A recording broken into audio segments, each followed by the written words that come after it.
Dito kami ngayon sa UCF, sa University ng pamangkin namin si Hope. So, pining ngayon, hinihintay namin siyang dumating and then sabay-sabay kami pumasok sa loob. Diyan kami papasok. Hindi pwede mauna na kami. Yeah. Kasi sila yung candidate. College of Nursing. UCF. Yan. Hindi masyado makita dito.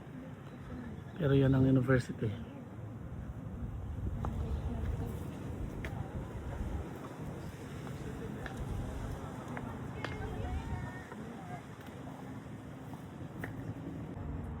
Here comes our Hope. Mama, ibigay mo yung flowers na. Siya yan, nakaputi. He's coming over here.